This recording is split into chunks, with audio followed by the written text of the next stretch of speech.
Good day, fellow adventurers. One thing I've noticed in our time together, your outlook on life is amazing. You have the best eyes, the strongest smile. You're my bubble wrap, my inspiration, and you all deserve the best. It's been a while, but I'm glad to have you back. Come in. The weapons room is open, and the hot tub is bubbling. There is even space available on the futon of power. Fill up a plate from the buffet. It's all you can eat and entirely non-fattening. Welcome to Dresden's Tale, episode 76. This is season 3, volume 3, chapter 72 in our wildly titillating, slightly contagious, and wholly entrancing tale. This is high military fantasy, the kind that needs heroes. Ours is Dresden Fane, a dwarf, a warlock, a lover and a fighter. He's a rambler, and a scraper, and a scrapper. He's a warrior of the Stone Clan, postulating his way across the most non-formulaic of adventuring, cruising a vast sea of possibilities, cultivating the fertile soil of our imaginations, prancing on a runway of blood. I'm Lewis Nichols, your man behind the podium, your voice actor, chief procrastinator, the great inventor, your answer to the question, the speaker of the truth, and the teller of lies, etc., etc. I'm the guy who wrote this thing, a crazy project spanning 2 decades and a whole cartload of Word documents. Thanks to YouTube, I now have a reasonable way to pass it on to you.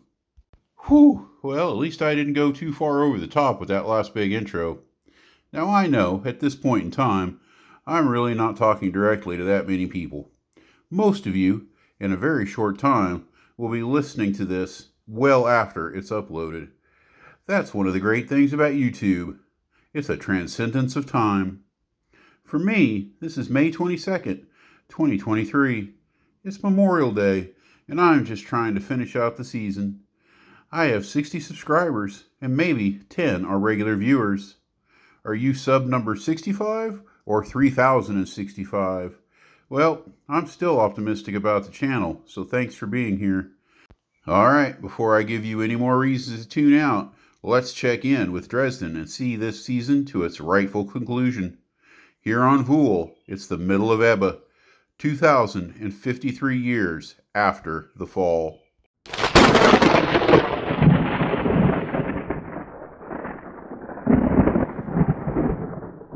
Tribulations 3.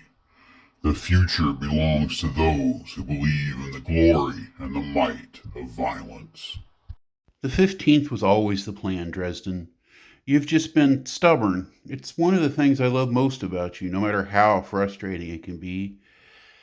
I'm holding you back. I don't want you to be in trouble with your house, and your pawpaw needs you. It took a whole day to realize she had said goodbye. The final clue it finally took to convince him was finding a book where it had fallen off their bed. It was a final gift, a copy of Fallibility. On the inside cover she'd written, "My love, we will meet again." He stood there by the bed, unable to move, barely breathing, for almost 2 hours. "You sure you want to come with us?" Dresden asked Cormac bluntly. The human was freshly shaven, meaning he had about as much hair as the dwarf.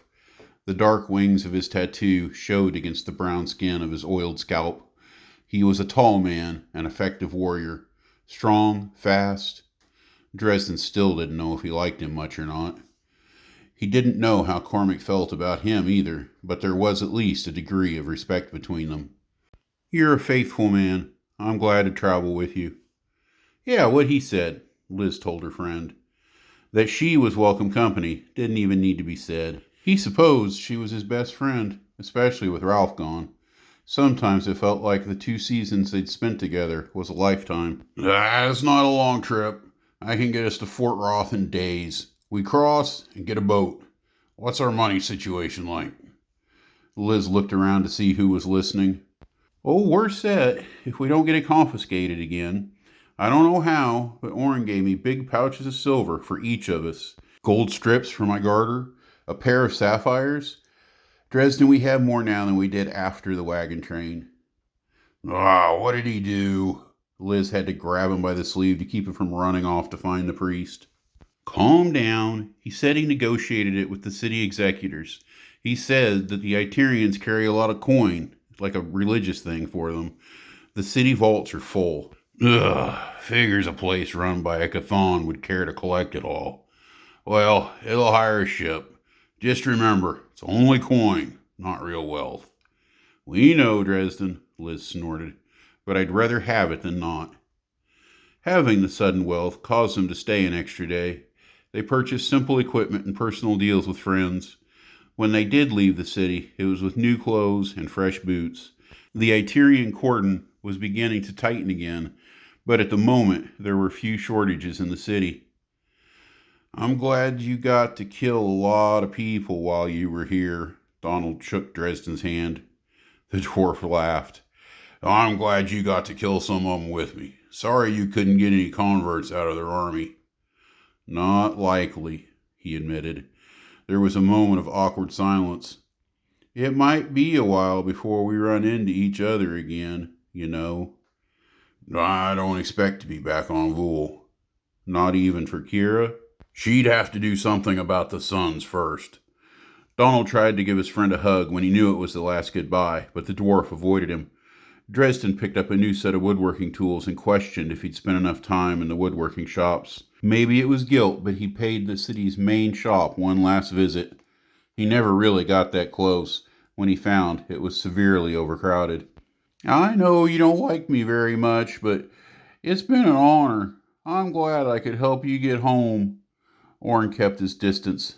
Dresden grunted. Tell me one more time, this is all moral and legal. Really, it should go to your houses. I know you'll do the right thing. The siege has generated a lot of wealth, and this is just your due. I got my part in writs, and I spent that for property and rights. When the siege is over, I'll be running a premier inn for the church. When the siege is over, people might promptly forget about this place again. I hope not. We have an obligation to Yolnia. I know you don't like the circumstances, but it's part of the clan's history that we have to live up to. You're probably right. But you're assuming Parncilia will do the right thing, Dresden said. Orrin nodded. I know. But you trust Chief Buck. I've never heard you talk bad about him. Dresden left it at that. With a pat on the shoulder, he left the priest and made his way back to find Cormac and Liz. The population of Brave Rock shot up again in the aftermath of the Iterian push. More river dogs arrived, following their chief. Maraudon, plague, tornadoes, they all came in large numbers to aid their allies. It was starting to look like the only force that would sit out the war was the largest of them. There was still no sign of the militia of Biona. When Dresden found his travel companions, Liz handed him a paper, and Dresden laughed at the big print across the top of the page. It said, "The Prophet Praetor didn't see it coming. Again." Well, maybe he'll stay dead this time. His visions were a curse, Liz said. I know you don't think anything of his words, but I don't think he just made it all up. Maybe he committed some sin and his riddles were the only way he could express the unknowable things that were pushed into his head. Sure, Liz. Then we'll just both be glad he's gone this time, hopefully for good. I wonder if he served his purpose. If he was brought back from the dead, there had to be a reason. Now you're interested? Not in what he said, just how he died. If I ever have to deal with someone who was once dead, I'd like to have some idea of what I'm getting into. Liz chuckled. Well, if it's going to happen, I'm sure you'll be around. Dear Papa, what honor I have brought the name of Fane or Nanok is not for me to say. I've seen many things and fought many battles. To the world of goblins, pokes, and bogies, I am death incarnate. Ha ha. I am coming home. High Priest Nanok has recalled me to Parncilia with the promise of more training. The last demand came just a week ago. A messenger found me standing watch on the high walls of Brave Rock. I can no longer ignore his requests. For now, I sit at the commissary of the Woodworkers Guild of Fort Roth. They call themselves the lofty title of Oak Masters of Vool. I'll say this for 'em. They're a generous bunch, with comfortable beds, pretty maids, and all the pork a fellow fresh from the front can eat. The theater will show a rendition of Honora, the Shadow Fiend, one of your favorites if I recall. I look forward to what quality this place might bring to it. It would do well to compare with what now lies before my eyes. From my vantage point, I'm looking down at a grand sight. Thousands, nay, tens of thousands of Kelds have swelled the city to bursting. While I wait to be cleared for exit, I've been fortuitous enough to accompany a few picket missions and attempts to keep spies and scouts away. I say, let them see, and they'll be so frightened as to run. I hear nothing of the Campbells' plans for the war, but such a force will wipe clean the siege of Brave Rock. I walked past a line of Aliki 2 days ago that seemed to go on for miles. Someone said there were 6,000 of the beasts, eager for heretic blood. We were in luck. The Iterians did not bypass Brave Rock to focus their invasion here. They made only the most fleeting of attempts. I do not believe it could have stood the assaults I witnessed in Brave Rock. Towers and ditches would have never been a match, and the city is so small yet difficult to defend, the parts made isolated by geography. I met a man who claimed to be the son of your friend Crostus. You might tell him he does well, and seems enthusiastic about the part he may play in the conflict. He is a standard bearer for his company within Nev's southern militia. That's what they call our army here. We are all Southerners. I do not know how long I'll be detained in this crowded city. I fear I will grow fat as my internment continues. My hope is that I shall not be long after the arrival of this letter. Signed by Dresden Fane, Stone Clan Warlock, Ebba's 22nd day, 2053.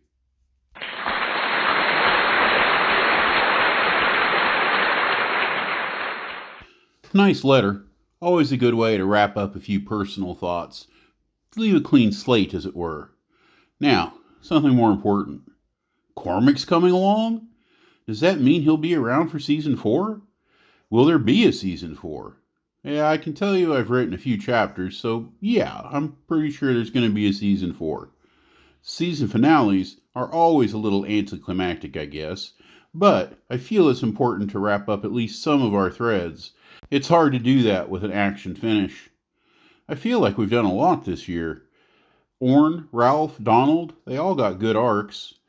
We might see some of them again, but for now, they have their own lives to conduct. Everyone can't revolve around Dresden forever. Kara seems nice, most of the time. I still think she might be a little crazy. Was she good for Dresden? I'd love to hear what you guys think about her in the comments. Should we have her back someday? And you know what? I'm going to keep asking you guys until somebody speaks up. We met a bunch of other folks this season too. We brushed elbows with a few heroes of the clan, and there were all those first, second, and third year warriors. And yeah, that roughly translates into levels. We met Macelius, thoughtful, but a little flighty at times. Krillich was interesting. We even found out a little bit about his family. There was Mannix and Corporal Khan. Along his journeys, Dresden, and us with him, learned a little bit more about the Campbell clan. We talked about marriage customs and sexual norms some more. We even got into the economics of Dresden's life. It's a complicated world, just like ours. I hope it wasn't too much of a turnoff for y'all. I really enjoy world-building aspects of fantasy. It's just as important to me to know about the music as it is to experience the monsters. What else was there? We talked about weapon styles and spellcasting. I hope you all noticed the occasional disagreement in matters of fact. Not every character is right about everything all the time. I'd even say there are some major concepts they're all just wrong about. Finally, there's Vool itself. We got to visit a whole new plane. Are you as sick of it as Dresden is? That eternal sunshine was messing with me, and I'm just the storyteller. Sand and wind, the passions, ugh.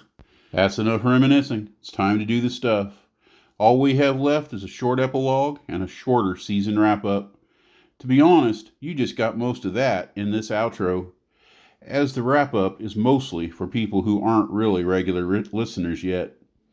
Punch that like button, and leave a comment. I think you all are the best, and I hope you have a fantastic day. You deserve it. Cheers.